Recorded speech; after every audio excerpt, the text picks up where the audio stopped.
Hello, dear star shines. Welcome, welcome, welcome to today's lunchtime chats. I'll give everybody a minute to get on board. How's everybody doing today? For those of you who are new, my name is Christina and I'm an acceleration expert. And we are here to talk about those topics and issues that are significant for us starseeds, way showers, and new paradigm visionaries. So I apologize for the environmental noise. I'm currently traversing my way across middle of nowhere, Texas. so, so I'm at a rest stop, and yeah, so that's what the noise is all about. Good to see you. So glad you're here. Go ahead and say hi. Let me know where you're from, where you're coming from. Uh, right. So, you know, normal humans don't necessarily embrace the kinds of capacities that we do. So we have very unique challenges to today's chaos that's unfolding. And I'm here to give, to the best of my ability, a liberated perspective to these challenges. So I'm so happy, and I'm so happy to be able to share these with you guys. And I really love that you guys are messaging me and giving me a lot of feedback that helps me frame up the perspective, helps me frame up what it is that's really going on with you guys, and maybe how I can help if I can, right? So welcome, welcome, welcome. For those of you who are new to the conversation, if you want to participate in the influence of what happens here in the chats, I encourage you guys to check out our social media outlets. We are on Instagram, Multidimensional Accelerator, and we're also on Telegram, which is Multidimensional Human, and of course Facebook, which is Rise of the Multidimensional Human. And then we have our YouTube channel, so which is Light Body Academy. So any of those outlets, you can communicate and engage with us. And yeah, so as I watch the conversations that go on and see the different postings, I'm starting to see themes and different inquiries develop, and that's what I talk about here in the chats. So today I've had a few things that developed. One is a dear sister Starshine actually texted me directly because she has access to me like that. And she wanted me to talk about the moon, and particularly about charging things with the moon and moon ceremony. You know, her point is that she's never really resonated with full moon gatherings, but she wanted me to talk about it and just see if I can give a different perspective. I think she was invited to a gathering, and she's not really sure on, you know, what her proper relationship to that is, what her authentic relationship is. So, so I'm going to talk more about moon influences, and that good, bad, the ugly, you know, all that. And then their dear sister Starshine was posting a question in Telegram, and she was making a point how sometimes when she's around certain people, certain gifts that she has are stronger than with other people. Like, so clairaudience, clairsentience, clairvoyance, there's all these different clairs, right? And she was noticing that when she's around certain people, different aspects of the clairs are accessible to her. So I want to talk about why that happens. I'm curious if you guys have had this happen. Have you ever noticed that when you're around certain people, all of a sudden your abilities are that much more sharper, keener? You feel even more expanded? I'd love to hear from you guys in the chat. And then what was the other piece I wanted to talk about? Okay. Well, it still branches off from the moon thing. So I want to talk about that. But I'm noticing right now that my computer is not charging. So that means I'm plugged into a plug that's not working. So hold on one moment, please.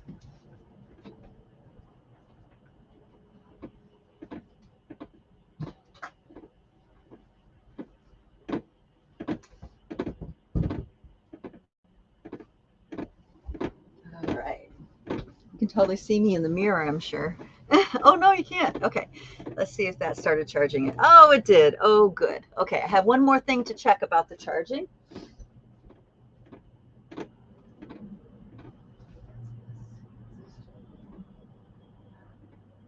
Yes, it is. Okay. Okay, so we're running on all cylinders. It's all good. I just wanted to check on it because if I get going on a roll, I'm not going to notice, and then it'll just cut off in the middle of the roll that I get on. All right. So let's see. Tasha, good. Hi, nice to see you, darling. Thank you for being here. She's commenting. She says, yes, claircognizance is super strong around husband and children. I figured it was our energetic cords. And then she says, we joke about me reading their minds. Yeah. Now that actually, being super in tune with your family members, especially as a mom, that's actually very common. That's something that kind of comes with the mama bear protector. We really want to stay tuned in to what's happening, and really we need to be tuned in, especially when our children are young, because they can't really voice what it is they need. We need to just tune in and intuit what is it that we need, that they need. What do we need to do with them? Like, why are they crying? Are they crying, oh, their tooth hurts, they can't say my tooth hurts? Or they're crying because they have a lot of belly gas in their belly, they can't say that. So we are practicing from the moment they come into this world, of tuning into them and reading what it is that they need, reading what's going on with them. Hello, dear sister Carol, glad to see you. And hello, dear soul schooling, welcome, welcome, welcome. All right. So that's an interesting point there.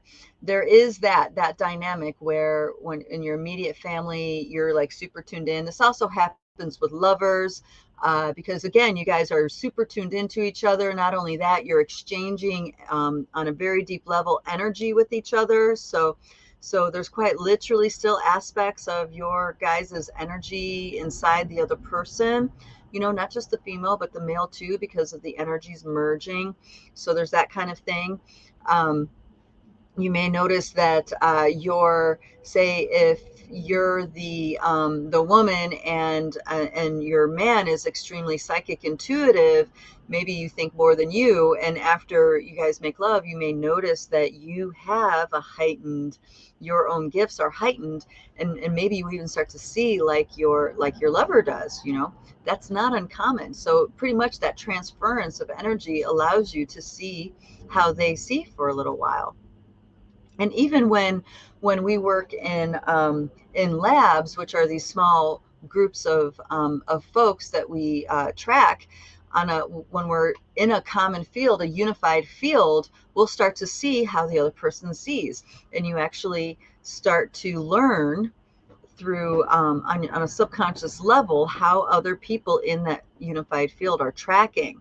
So it's not uncommon for us to start picking up and honing in on the abilities of others that we're sharing tracking pod with, right? So it's not necessarily about energy exchange at that point. It's more about the subconscious getting exposed to something that flipped a switch inside. So if you're an emotional empath and you're around other emotional empaths that are very clear and stable, your subconscious is going to resonate with that energy of being clear and stable. I'm saying, like, if you're an emotional empath and maybe that's not your default, you're on a subconscious level, you'll start to adapt those traits when you spend a lot of time with other emotional empaths that maybe don't have that problem. Same thing with any of the other psychic intuitive abilities. We are so empathic in nature. We are so designed to be in tune with our environment. When we go into the field of other people, depending on how clear we are, we'll actually start to perceive and track like those other people's within whom's field we are dwelling. Okay, so that's something for sure. There's also but the part that I want to get to, right, is when it's massively, when it's really, really, really drastically different than what your normal baseline is. Like, say, you're used to certain levels of clairs being online, but when you get around a certain kind of person or a certain place geographically, then everything is exponentially heightened, like beyond. That's the part that I really want to get to, because I used to have these, well, I still do have these experiences, and I really never quite put it together on what was going on. But now, many years later, in retrospect, I realize there's pretty significant factors that impact our our psychic intuitive abilities. Okay, of course, there's blind spots and traumas. There's all that. There's all that frame up and stuff. But there's also collective grids. There's also energies within the land. There's also being around masters that emanate transmissions. Now, these sorts of things is a bit of a different ball game. So, so I noticed when I think I was 19, the first time I was meditated with a guru, I noticed like, boom, I can like drop in so easily into meditation. And I noticed that I had a lot more insight and stability inside of myself, stuff like this. And then it would wear off after a week or so, and then then I would experience them again, then it would wear off, and I was just like, what is that? That doesn't really quite make sense. But really, it's because in that case, the whole purpose of his intention of being among the people is to transmit, is to bring them into the fold, to bring them into interconnectivity, to awaken them to the levels that they are ready to awaken. So that's everywhere he goes. People are experiencing openings, are experiencing awakenings, if it is in their soul or in their heart to do so. So when you're around very clear people, that's going to heighten your abilities. And of course, it's going to bust you through the things that really aren't necessarily yours, like collective grids or belief systems, stuff like this, that you're in the ocean of, but maybe you don't personally prescribe to, stuff like this. And then when you have multiple people getting together, experiencing that clarity within the field, experiencing that expanded consciousness, you guys know when you do things in groups, it just gets that much more exponentially resonant. So when you do this in groups, and this is really most of the time we experience spiritual masters or in that context. So it just amplifies. So that's with people. But what about places? What's up with these places that are activating? Have you guys ever been to some place and be like, whoa, it's like your third eye zinging. Maybe you feel like your crown opening, or maybe water pouring down the back, or, you just start to feel a lot of interesting things go on. Now, this is really cool.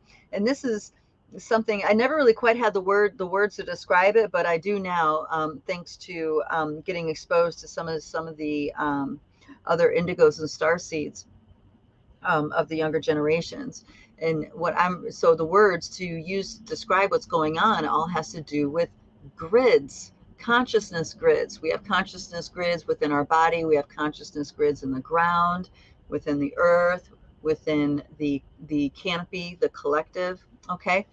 And what I noticed was that, so I lived in Colorado, and I would make this trek to a Dear Sister Starshine sanctuary in the mountains. She lived about at 10,000 feet. And I would make this trek with some dear friends. And I would notice that as we're leaving the city, as we're going up into the mountains, the kind of things that were weighing on my mind and where my thoughts were going would drastically shift. It's like when I'm in the city, it's kind of like the humdrum of the grind, right? But then as we got higher up in the mountains, there was the things that we talked about and things that we thought about were more uplifting, were more inspired. Like we can see solutions to the things that were maybe weighing us down just an hour previously, when we're in more of the in the collective, in the cities. And this is because these consciousness grids that are influencing us, and there's ones that expand, but there's also ones that really lock us down. And what was happening is that those consciousness grids, particularly the ones that lock our awareness down, weren't there. And so we naturally were able to expand and connect with the greater consciousness, and expand and connect with the actual apus, the mountains themselves. And we had a very different perspective in the world. All of a sudden things were the problems that we thought we had were very simply solved by making certain choices. It's like we can feel and sense our own inner voice more easily, so on and so forth. So altitude is a really great way to escape or get away from the influence of these grids. So I encourage all you guys, if you have a place that's higher in altitude than from where most of your collective live, go up there, see how you feel. Go up there and meditate, see how that goes. You may notice that a lot of your blind spots that you have aren't even yours. A lot of them are really those consciousness grids that you're immersed in. Okay. And that's a really great juxtaposition to have, because now you realize, oh, it's not me. And now, so then when you come down off the mountain and come into the grid of the collective, you can be more discerning and selective and realize, oh, plugging into that thought form and reel that's really heavy and weighing is a choice, because it's not actually mine. Now, it'll feel like yours as soon as you go down that road of thought, and then now you're plugged into, you're a frequency match for that consciousness grid, and now that consciousness grid is quite literally feeding off of the energy you're giving, the thought, the emotion, the fear, the helplessness, whatever it is that it's particularly in resonance with. So that's how it works. It's like the veils have lifted so much. There's more available for humanity than, I want to say, ever before, but at least in the past 100,000 years, right? And so a lot of these conundrums that we get in, a lot of these corners that we get painted in, are optional, because a lot of it is infiltration with these grids. It's not even true. It's not even what's really alive inside of us. Now, we make it alive inside of us because we invest ourselves in it. But once we see the juxtaposition and realize, oh, wait a minute, this, and this isn't even me. Now you can start practicing what the wisdom keepers call being in the world, but not of it. And that means you can be engaged in this world, but your thoughts, emotions, belief systems, and actions come from within you, not informed by the outer world, not told to you from the outer world, and then you take action and have your thoughts and beliefs from external referencing. So with that internal referencing, you can be fully engaged in life on this planet and society and family and work and all this stuff, but not be trapped by it, not be forced to be in that perspective, that disempowered perspective. You see what I mean? So it's really cool. So I encourage all of you guys, seek out those who enhance your gifts. Seek out those that bring out the gifts in you, that bring out the different clairs in you.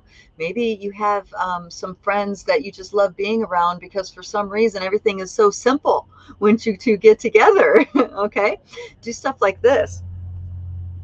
There's also places, PowerPoints on this planet, sacred places. Well, technically every place is sacred, right? But there are places where the energy has been cultivated, or there are sacred structures, master built structures that are on that part of the land that are meant to enhance the energy, the vortexes, whatever. Being around those will also enhance your abilities. Sometimes people get instantly activated. I know that I think it was David Icke told a really cool story where he ended up going to a sacred site, and I think it was in South America, and he went instantly into an altered state and got super activated. It jarred him. It took him a while to get over his activation, because it was like a sticking your finger in that spiritual lightning socket. It totally blew his mind. It blew his world apart. And that was all because he walked the ground.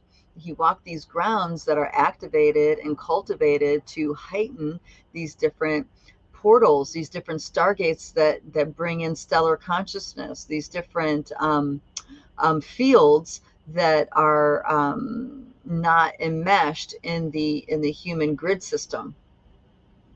Now, I've experienced this too when I went to Machu Picchu, particularly Machu Picchu, but also the Temple of the Winds when I was in South America. It was really quite profound. So you can see why so much of the mythology talks about people going to the mountain, people going to an elevated place to meet God. You know, Moses went into the mountains and met the burning bush. The Greek gods, Zeus and that whole pantheon lived on at the top of Mount Olympus, right? In the Kero tradition, they talk about the Kurakukuyaks. They actually go to the tallest mountains, which are they call mountains that hold up the world, to meditate and tune into the cosmos and download wisdom and knowledge so they can masticate it and share it with their people. You know, so this idea about going up in altitude and getting out of the collective grids is something that is deeply trenched in our stories. And then you also have the Hiokas. The Hiokas, that this is like coyote medicine. This is maybe more of the Native American, North American tradition. You know, they always live separate from the village. They live in the outskirts. They live, you know, because it's so they can remain unplugged from the collective field, from those collective grids. And that way they're able to serve as a Hioka would serve. All right, dear sister Beverly says, is that why kings and queens always have castles on a hill? Ha ha ha ha. Okay, well, that is a deeply encoded question.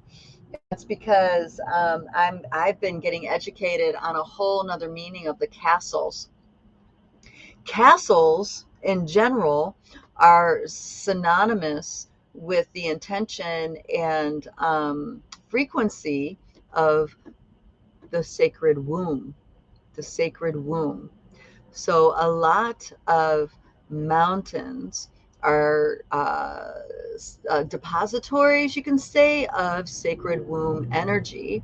And then the royal lines would come in, the different beings, Tatarians, right, would come in and build these magnificent castles at the top of those mountains. And that is to encapsulate and honor and enhance, because they're all built with very by master builders. There's ley lines involved, there's sacred measure involved, there's tuning in the cosmos and the earth, to be perfectly harmonic with the landscape. And then it would amplify the womb consciousness of that mountain and bless all the lands, the waters, the people, the farmlands. You know what I mean? It was meant to bless and enhance life all around them. And of course, all that stuff got hijacked and it started being used for for greed and feeding off of others rather than being a service to the people. So yeah, so that's a very interesting question that you asked that. And you have female mountains and male mountains, and a lot of like, for example, in the Kero tradition, the two tallest mountains are a sacred male and a sacred female. The sacred male is Apu Asangate, and then the sacred female would be Apu Salkantai. And what's interesting about Apu Salkantai is when people would do pilgrimages to that mountain, in order to even get there, it was a pilgrimage where they needed to constantly pray and readdress, ask their greater spirit to harmonize them to the wild, undomesticatable feminine force. And that only then would you be, that mountain's consciousness would grant you access to her sacred lagoons, as the story goes.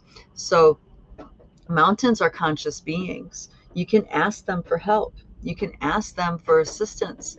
Now, I don't recommend going to the mountain and say, hey, yo, I need help. No. It's a relationship, right? Just like with everything else. You sing, you honor, you venerate, you make friends with the spirit of the mountain. And then if an occasion occurs or the mountain shows up and offers help, then that's where the help comes in, right? So, we're speaking of consciousness grids, we are breaking out of these lack mentality consciousness grids, these consciousness grids that keep us in a beggar mentality, in a lack mentality. And that is the idea that there's not enough, the idea that there's boundless flow is not something that comes naturally, the idea or the experience of feeling stuck, the experience of feeling trapped and without options. Those are all consciousness grids. Those are all programs. That's not the truth of who we are. The truth of who we are is a profound cosmic force where there is no such thing as stuck. There is no such thing as stagnant. Okay. So just sit with that one for a minute and see where you're at with it. So imagine if there is no such thing, what inside of you, maybe what's going on in your mind and your awareness and your thoughts and your emotions that is engaged with the experience of feeling stuck or engaged with the experience of having lack. Okay. Oftentimes you'll be able to trace it back to your ancestors. You'll be able to trace it back to traumas of the past. You'll be able to trace it back to something that is beyond you. Okay. Beyond just you. Okay, I want to start transitioning to the moon. And actually, speaking of the moon, right? Hold on a second. I have a black thing on my. Speaking of the moon, a lot of people do moon ceremonies to manifest abundance, to manifest things. Now, I'm curious of the group here, if you guys have worked with moon energy, which phase of the moon do you normally, or have you in the past, worked with to manifest things? New moon or full moon? I'd be really curious to find out from you guys. Do you guys have a new or full preference when tuning things in with manifestation with the cycles of the moon?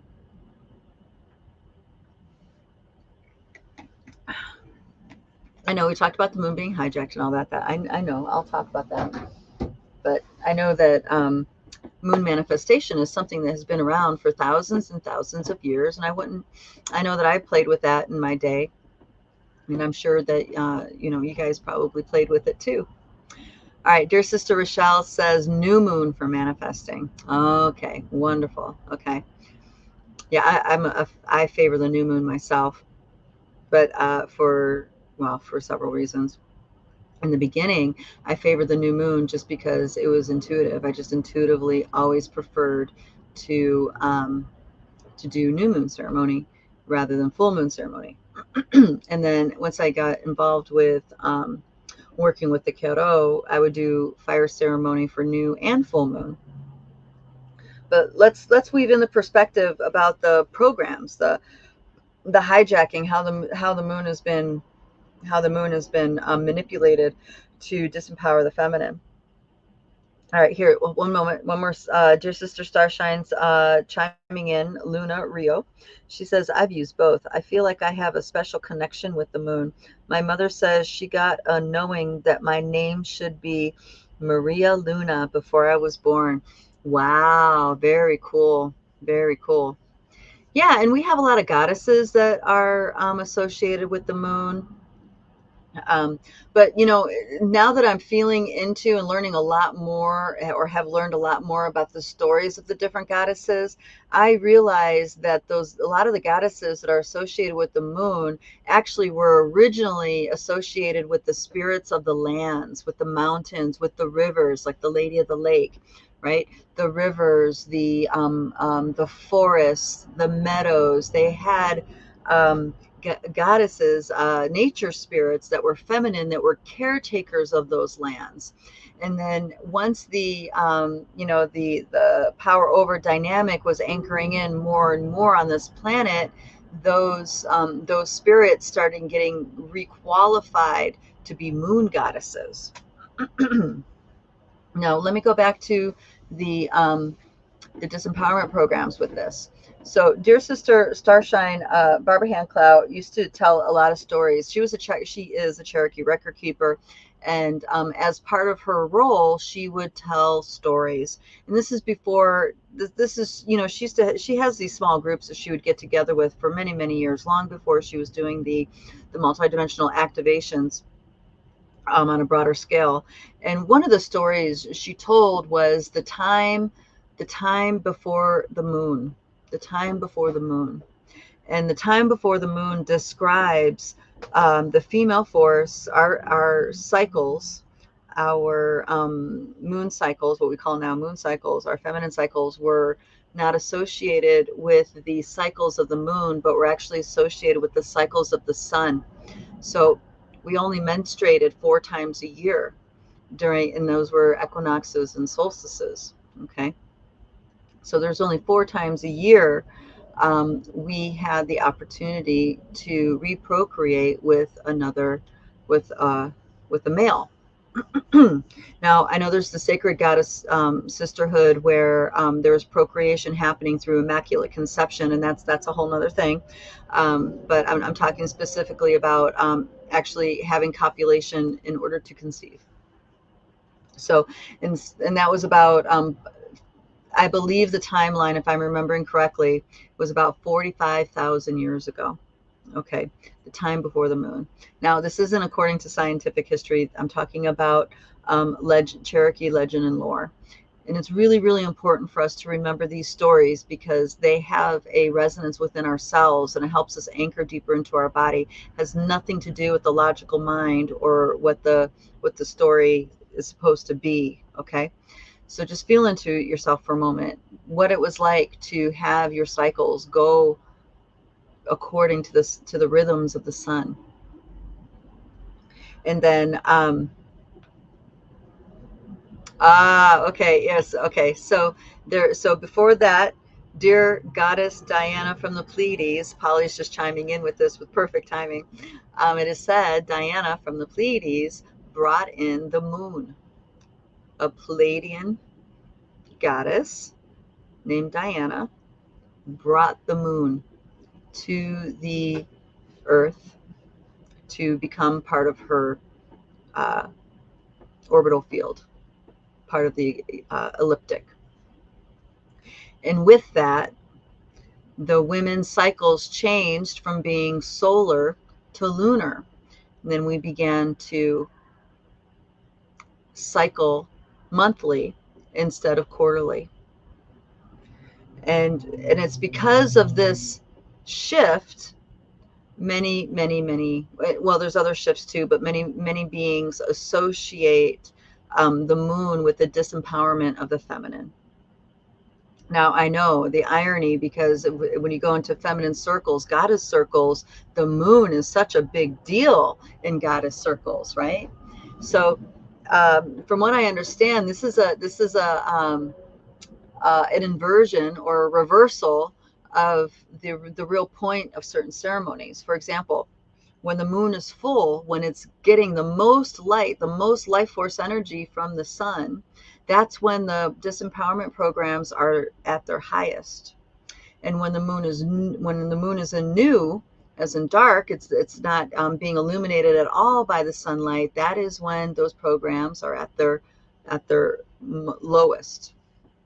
So full moon ceremonies, I'm talking about tens of thousands of years ago, full moon ceremonies were really meant to heighten, to create a hyperdimensional field and to heighten the will of one's spirit, so it would have more quantum, more gravitational force than the full moon.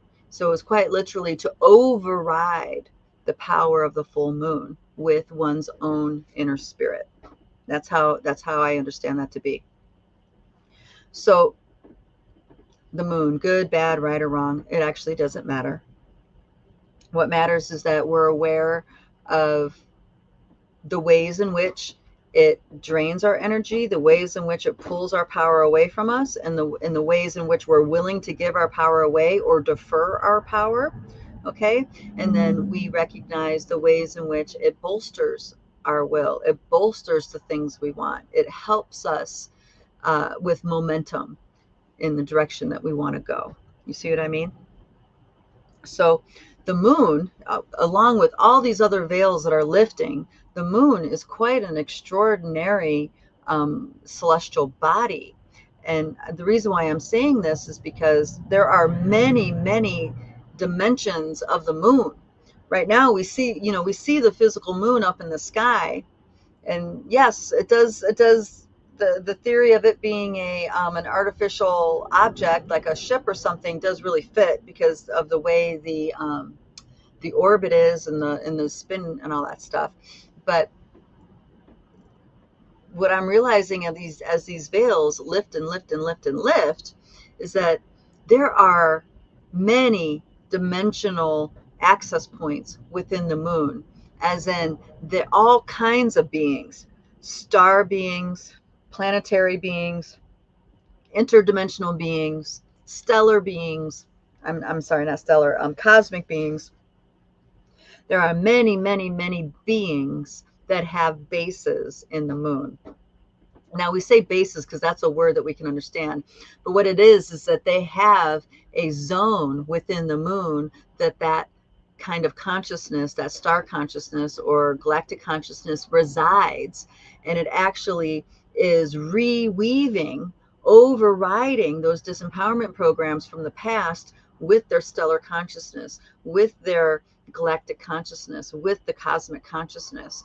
So as the moon goes around and around and around, weaving the the moon chain stuff, the disempowerment stuff, it's also weaving in the stellar knowledge, this more expanded access to consciousness. Very recently, I was able to make a connection with a consciousness within the moon that is Cygnus. Now, Cygnus is the constellation of the Swan, which is directly connected to the consciousness grids of Mu, the consciousness grids of Lemuria before the genocide, before the battle with Atlantis. Okay, so there are quite literally consciousness grids from the ancient past that existed before a lot of this hijacking that is now pouring into the collective of this field. And women doing our ceremonies are direct not suppositors but receivers of this. Okay, so I'm saying this so when you go into ceremonies or when you charge things with the moon, you can place the intent of the depth or the height of the different dimensional frequencies you want those items to be charged with.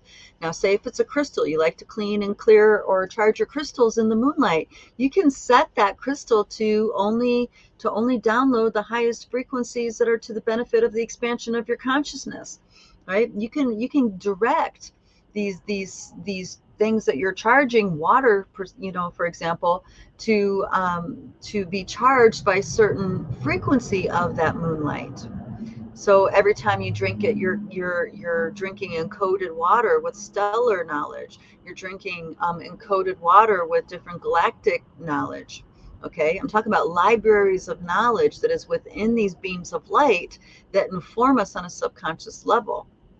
Because that's what these consciousness grids do. They inform us on a subconscious level. It's pretty much, setting the pattern of how we're supposed to act. And if we, it takes a lot of consciousness and empowerment to act differently than the supposed tos. And as you guys, I'm sure you guys have observed, a lot of people don't feel confident enough to step outside the program and be different than everybody else. A lot of people just want to be normal, right? How many people do you know in your life just want to be normal? How many people do you know in your life that just want you to be normal, right? So starseeds and indigos, we have a lot of celestial assistance with the missions that we're carrying out. Anchoring in new grids, revealing buried grids, reactivating, revitalizing consciousness grids that inform humanity to be true caretakers of our lands versus, commodifying everything and dominating over everything. There's a lot of indigo grid workers that I'm coming across. This is something that this language and this way of thinking is very new to me. It's old but new to me. It's like when I started learning about how this was being discussed, I realized, oh my gosh, I've been doing this my whole life but I didn't even know it. Now I'm ready to know it.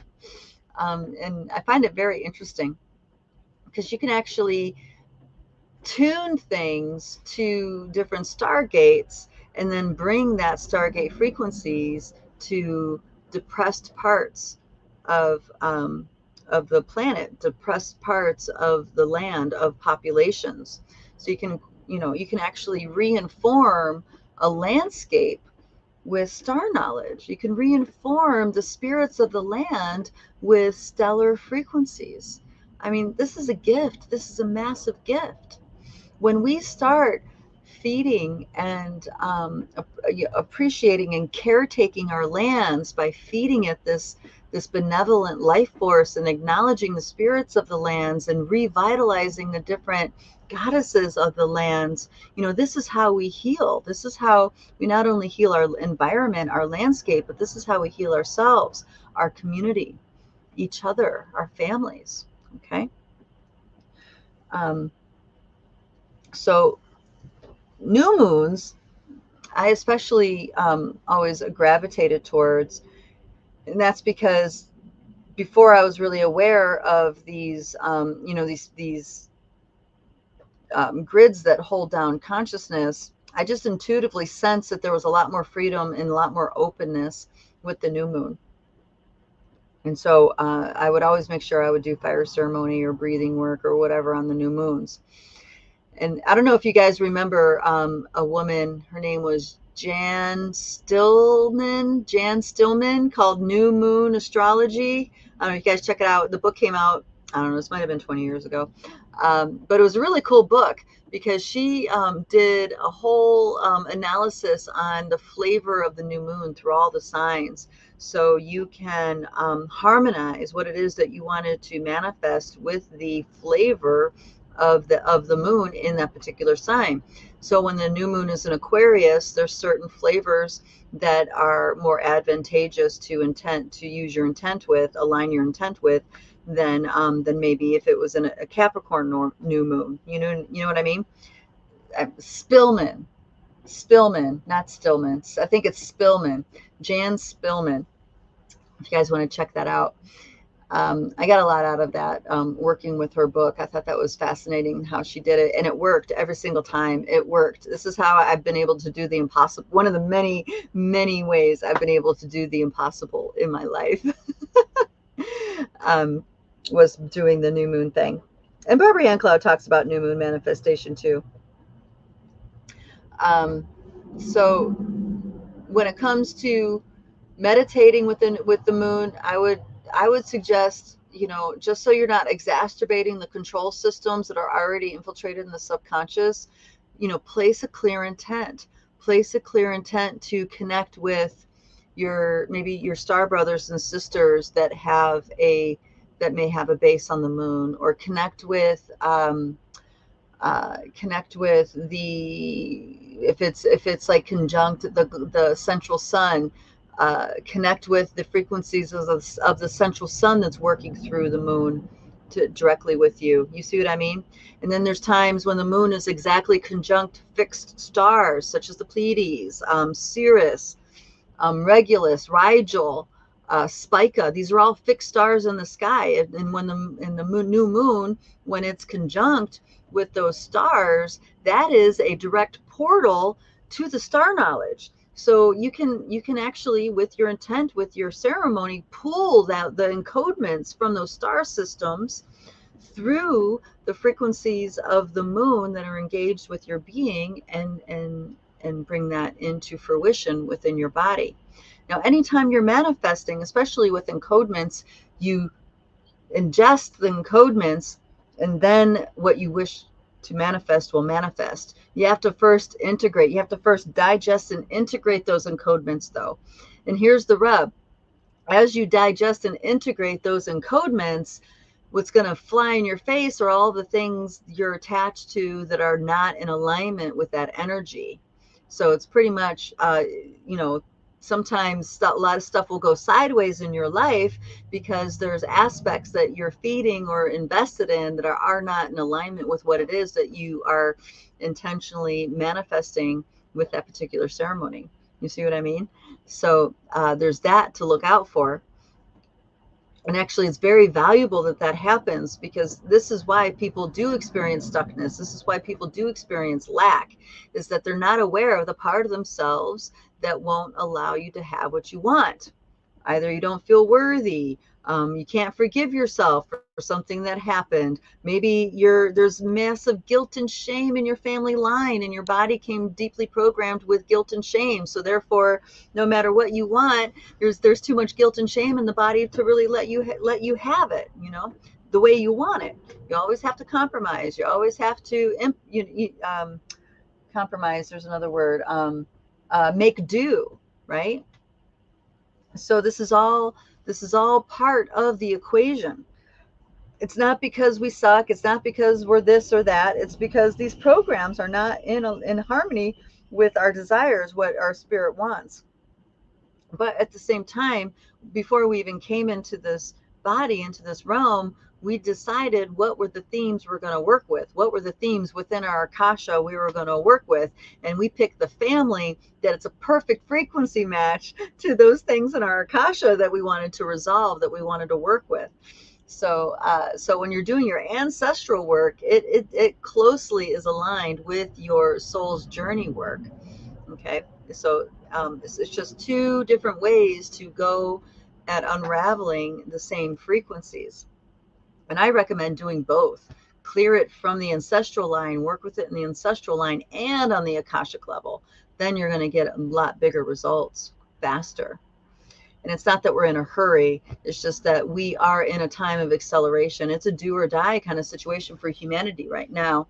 And I don't mean to get all doom and gloom or anything, but you guys look around you. You can see how things are going. It's like people who are not taking their sovereignty, not standing up for themselves and protecting their children, and you know what I mean, doing what they know in their heart is the right thing to do. They're paying the price very quickly.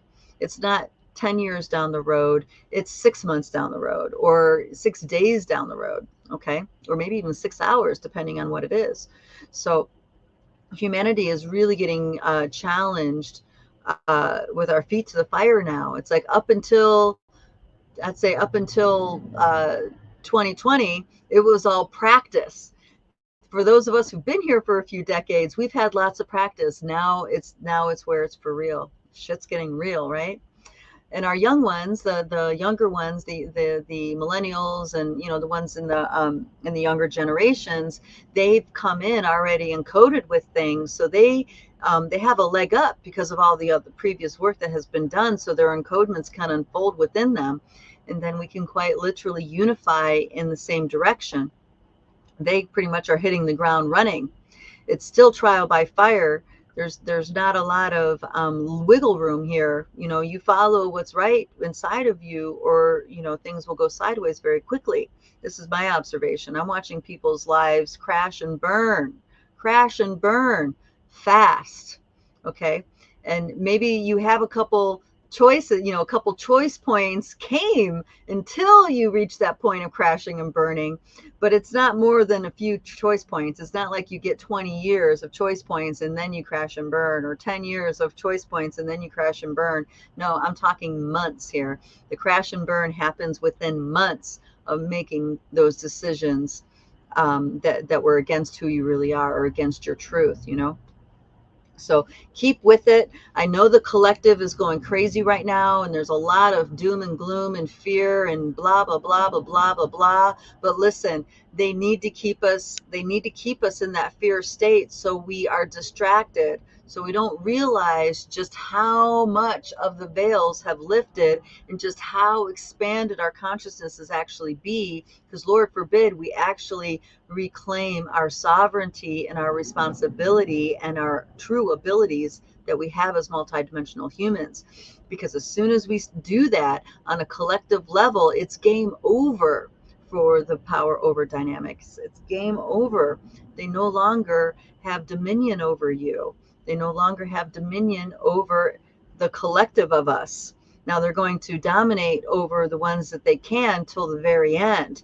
So we're not going to see it gone for quite some time, because there's still beings that are invested in it. But what's going to happen is that as beings expire, if they are really heavy and dark, or maybe another way to say it, All right, now I know karma is a construct, and it's not necessarily, it's not a law or anything. It's not a universal law, but a lot of people still abide by the idea of karma. So if people are leaving their bodies with a lot of darkness or a lot of heaviness, aka a lot of karma, you know, they're not going to be a frequency match to this planet, and they're not going to be able to come back to this planet. They'll have to reincarnate somewhere else in the galaxy that's a frequency match for them. So for those of us who are leaving our bodies, and we're very light and we're very clear, now we're going to be a frequency match, so we have the choice of coming back to this place. And of course, we'll also have the choice to go any place that's a frequency match. Okay, so there's like a siphoning off that's happening. A lot of the dark ones are expiring, and they're not able to come back. So there was a lot of infiltration, a lot of darkness, not just within our human race, but also in the interdimensional realms of our planet and the moon, you know. So there's a lot to purge.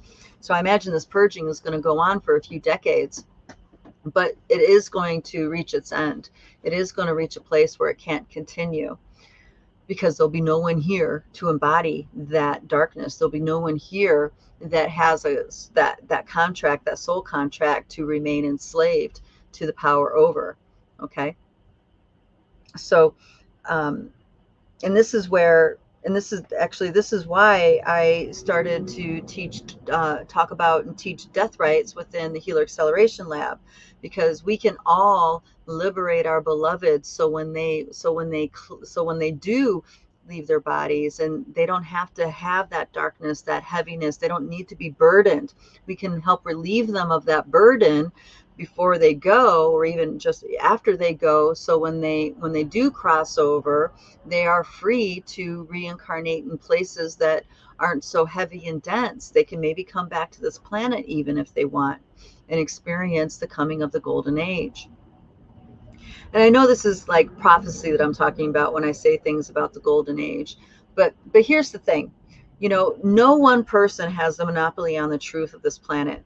And when you look at the different stories from all the different indigenous nations, all the different lands and the people, and you notice there's overlaps in these stories, that's the indication that there's something to it. There's something behind those stories that was left for us to get to receive. Okay, and it's because they talk about it.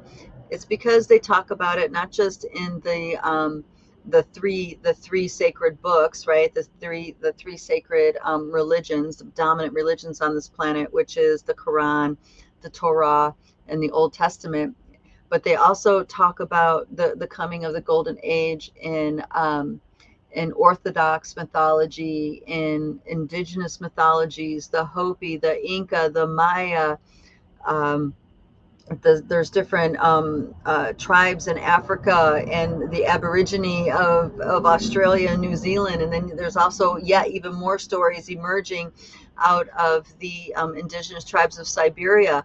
They're all talking about a time when the frequency shift of the consciousness on this planet, and they don't use these words, is going to shift, and we are going to be no longer in an old program of darkness, of working against the Great Mother, against Pachamama. Because right now we're living in an uncivilized civilization. We're calling the civilization, but it's not. And that's because we aren't caretaking our lands. It's domination, it's control, it's, siphon off life force energy to benefit the few, versus the bringing forth of resources to feed and serve all. Now that is what a real caretaker does. It brings abundance and nurturing and upliftment for all beings, not just the ones that can afford it, not just the ones of a particular class or race or lineage. Okay, this lineage thing, like, you either have it if you're in the lineage, and if you're not in the lineage, you don't have it. That is all Anunnaki and reptilian programming. That is their value system. That is the value system of purebloods. Okay, that's not the Pachamama value system, the Mother Earth, the Sacred Mother value system. The value system of the Sacred Mother is all life is sacred. All life needs to be nurtured. Okay, all life works together to benefit everybody that it's connected to. Okay, those are the value system. That is the way of the cosmic mother, and this is what humanity is getting woken up to again. The kiddo talk about it. It's when eagle and condor fly wingtip to wingtip. Okay, and they're specifically referencing North America and South America are going to unite, and you have the hijacking of the eagle, which is a symbol of aggression right now, and the energy and the consciousness of the condor, which is humble, will now be brought together again. Now there's many other stories. The Hopi also have the stories coming that they talk about with the coming of the next age. Or no, they don't call it the coming of the next age. I think it's the next world, the fifth world. The fifth world is coming. So all these things, because they overlap and they come from so many sources around the world, this is why I'm talking about it like this. There's something to it. If someone is claiming to have like the only truth, the one truth, and no one else has the truth, I approach that with a lot of discernment and suspicion. It's like I assume, or I approach it in a way that it's coming into my field for some reason. So I'm going to watch and I'm going to listen, and I'm going to listen for what is in it that is actually activating something inside of me that wasn't active before, or what is touching something inside of me that I wasn't aware of before. Because it's really not about what's right and what's wrong, what's accurate, what's inaccurate, what's fact and what's fiction. It has nothing to do with that. All of these things are about what it activates inside of you. Does this activate something that expands your consciousness? Does this activate ideas that you didn't have access to before? That's more about what this is about. So when you have these stories that have these overlappings, those overlappings, if you sit with that, they can activate you. You can start to become even sharper in your discernment. And what's cool about being sharper in your discernment is that, you're not going to be afraid of any knowledge. You're not going to be afraid of any teaching. You're not going to be afraid of anything being dark or light, because you trust your compass. You trust that you'll see it. You'll trust that you'll feel it. You'll trust that, you'll be able to make this decision that's right for your spirit. You see what I mean? And I'll wrap up with this last piece. These veils, they're lifting. And we have more knowledge and light and quantum available to us than in a long time, right? One of those things is that each of us are an entire cosmos within ourselves. Each of us are an entire cosmos within ourselves. So that means we are learning how to access star knowledge, cosmic knowledge, galactic knowledge. We're remembering how to access that wisdom and knowledge within ourselves. So getting exposed to stories that activate us are more important than ever, because it's going to activate us. It's activating us in such a way where we see our own access point. So now it's not about the planets coming into a certain alignment. It's not about the new moon coming. It's not about the 11:11. It's not about this solstice. It's not about the opening of that stargate, though all that stuff has relevance. Once you see how that how that frequency is alive inside of yourself, you can access it at any time, anywhere, and for any reason. Okay, it's not only when the stargates are open. It's not only when the eclipse is happening. It's not only when ... is going on. Once you have that connection inside in your awareness, it doesn't matter. It's available to you anytime, everywhere, anywhere. Now, when stargates are open, or the eclipses are happening, or this and that, is when that's going on, it's amplified. It's a lot bigger and a lot easier to touch it. But those aren't necessary. Those stargates don't have to be open in order for you to access it, because we are our cosmos within ourselves, and that exists because of our DNA. Okay, so, and our DNA is dancing dependent upon our consciousness, the frequency of our being. It's not about, these external things, though we might start off with these external things before we learn about it being in here. I hope that makes sense the way I'm saying it. All right, guys. Thank you so much for being here. I hope what we talked about was helpful. Dear Sister Starshine that was asking me about the moon things. I hope that is helpful for you in your ceremony that's coming up. I think there's a full moon coming up in a week. I think in a week. We just had the new moon last week. So, and for those of you that want to experiment accessing those higher frequencies within the moon, again, you start off tuning it inside, and then you take what you're aware of inside to the moon frequency, and then that's how you're going to get to the, I'm going to call it a base for lack of a better term. That's how you're going to get to the star knowledge, that the star equivalent, frequency equivalent within the moon. The Pleiadians have a base. There's different Pleiadian bases. There's different Arcturian bases. There's a Cygnus base. There's an Aldebaran base. There's an Andromeda base. So there's lots and lots and lots of access points to these star systems via the moon. So hopefully that is helpful for you guys, so we can transcend this whole moon chain disempowerment game that happened, and we can start reclaiming, go further in reclaiming ourselves as sovereign multidimensional beings and true creators of this world, the beings that truly,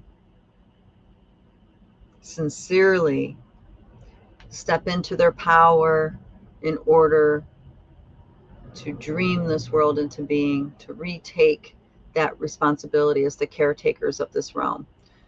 This realm, we are the ones who are responsible for caretaking this realm. So as we step into our sovereignty, as we step into our power, we do it for that sake, to be good caretakers, to be good custodians of this planet and all life upon her, within her, and around her. Love you guys. Thank you so much for being here. I shall catch you guys next time. Mwah, mwah, mwah. Bye-bye.